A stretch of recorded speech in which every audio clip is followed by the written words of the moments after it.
Big TV భక్తి సమాచారం WhatsApp ఛానల్లో జాయిన్ అవ్వండి. అన్ని విశేషాలు ఎప్పటికప్పుడు తెలుసుకోండి. వాగర్థావివ సంపృక్తౌ వాగర్థ ప్రతిపత్తయే జగతః పితరౌ వందే పార్వతీ పరమేశ్వరౌ. ఆదిత్యాయ చ సోమాయ మంగళాయ బుధాయ చ గురుశుక్రశనిభ్యశ్చ రాహవే కేతవే నమః. శృంగేరి జగద్గురు పీఠాధిపతులకి, కంచి పీఠాధిపతులకి నమస్కారములు తెలియజేసుకుంటూ కార్యక్రమాన్ని ప్రారంభిద్దాం. వీక్షించేటువంటి ప్రేక్షకులకి ఈరోజు ఒక అద్భుతమైనటువంటి విషయాన్ని మీకు చేరవేయదలుచుకున్నాను.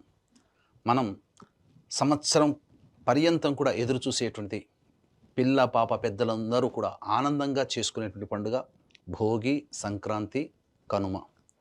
ముందుగా వీక్షించేటువంటి ప్రేక్షకులకి సంక్రాంతి పండుగ శుభాకాంక్షలు. ఈ సంక్రాంతి నుంచైనా కానీ మీ జీవితంలో భోగభాగ్యాలు, ఆనందము, అష్టైశ్వర్యాలు కలగాలని మనస్ఫూర్తిగా కోరుకుంటూ చాలా రహస్యమైనటువంటి విషయాలని ఈ సంక్రాంతి పర్వదినం సందర్భంగా మామూలుగా మనకు అన్నీ తెలుసు, దానాది కార్యక్రమాలు, పూజాది కార్యక్రమాలు, కానీ రహస్యాంతర్గతమైనటువంటి విషయాలని మీకు ఈ సందర్భంగా తెలియజేయదలుచుకున్నాను.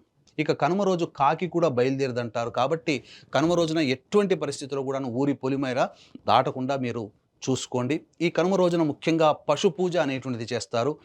మనకు ధన సంపాదనకి మార్గమైనటువంటి పశు అనగా ఎద్దులని, వృషభాలని చక్కగా స్నానం ఆచరించి, అలంకరించి, వస్త్రములు సమర్పించి, గజ్జెలు కట్టి ఆ రోజంతా యథేచ్ఛగా ఆనందంగా తిరగమని ఆ ఊరిలో వదిలేస్తారు. ఈ విధంగా పశు పూజ అనేటువంటిది చేయడం కూడా కనుమ రోజున ఉన్నటువంటిది. ఈ కనుమ రోజునే కాకి రూపు మనిషికి, మనిషి రూపు కాకికి వస్తుందని నానుడి. ఈ యొక్క హేమంత శిశిర ఋతుల్లో చలికాలంలో కాకి బలిష్టంగా ఉంటుంది.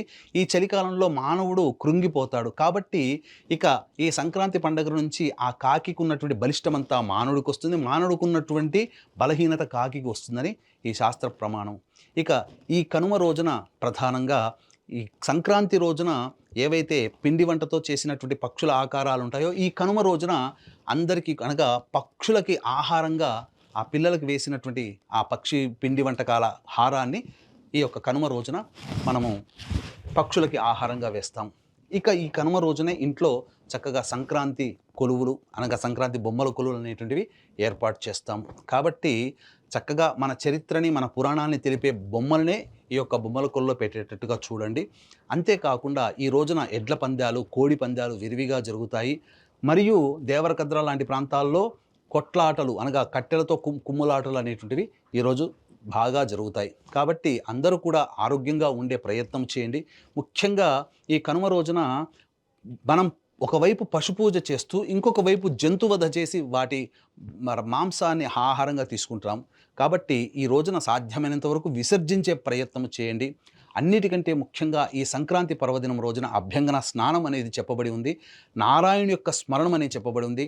అలాగే భోగి పండుగ రోజున షట్తిల ఏకాదశి ఉంది. కాబట్టి ఈ భోగి పండుగ రోజు అయినటువంటి 14వ తారీఖు రోజున నల్ల నువ్వులని నీటిలో వేసి ఆ నీటితో స్నానం ఆచరించడం, అలాగే నల్ల నువ్వులని భుజించడం, నల్ల నువ్వుల్ని తర్పణంగా వదలడం, నల్ల నువ్వులతో అర్చించడము, నల్ల నువ్వులతో చేసినటువంటి వంటకాలని దేవుడికి నైవేద్యంగా పెట్టడం, విష్ణు సహస్రనామ పారాయణం చేయడం ఈ భోగి పండుగ రోజున చేయడం వల్ల మహా పుణ్యము కలుగుతుంది. షట్తిల ఏకాదశి మరియు ఈ యొక్క భోగి పండుగ రెండూ ఒకే కలిసి వచ్చినటువంటి సందర్భంగా ఈ చిన్న నియమాన్ని పాటించండి. అలాగే షట్తిల ద్వాదశి అని అంటారు. ఈ రోజున ప్రధానంగా సంక్రాంతి పండుగ అయింది కాబట్టి పెద్దల తృప్తి కోసమై పిండ ప్రదానం, తర్పణాది కార్యక్రమాలు చేసుకోవడం చాలా మేలని చెప్పవచ్చు. వీక్షించేటువంటి ప్రేక్షకులు ఈ సందర్భంగా ఈ సంబంధించినటువంటి ఈ సంక్రాంతి పర్వదిన సందర్భంగా మీరు గనక అవకాశం లేకపోతే మన పీఠమాధ్వర్యంలో మహామహిమాన్విత కాశీక్షేత్రంలో జరిగే పిండ ప్రదానము, తర్పణాది కార్యక్రమాలు బ్రాహ్మణి కర్తగా పెట్టి చేయిస్తాం. అవకాశం ఉంటే ఈ యొక్క కార్యక్రమంలో మీ గోత్రనామాదులు నమోదు చేసుకొని పెద్దల యొక్క ఆశీర్వచనం కూడా పొందవచ్చు.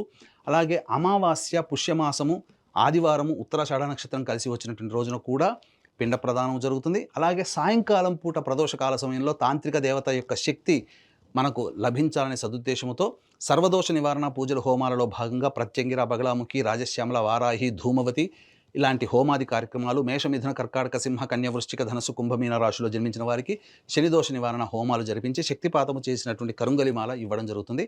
కాబట్టి ఈ చెప్పిన విషయాలన్నీ కూడాను మనస్సులో పెట్టుకొని మీకు దగ్గరలో మంచి పండితుల చేత ఈ చెప్పిన విధంగా పరిహారాలు పాటించి కుటుంబ సభ్యులతో, పిల్ల పాపలతో ఆనందంగా జీవించి ఉంటారు. చక్కగా దైవానుగ్రహాన్ని, ముఖ్యంగా సంక్రాంతి పర్వదిన సందర్భంగా పితృదేవతల యొక్క అనుగ్రహాన్ని పొందాలని అభిలషిస్తూ, ఇవి చేసుకోలేనటువంటి వాళ్ళు మన పీఠం ఆధ్వర్యంలో జరిగే కార్యక్రమంలో మీరు నమోదు చేసుకుంటారని ఆశిస్తూ, సర్వం Shri పరబ్రహ్మార్పణమస్తు. For more videos like this, subscribe Big TV channel.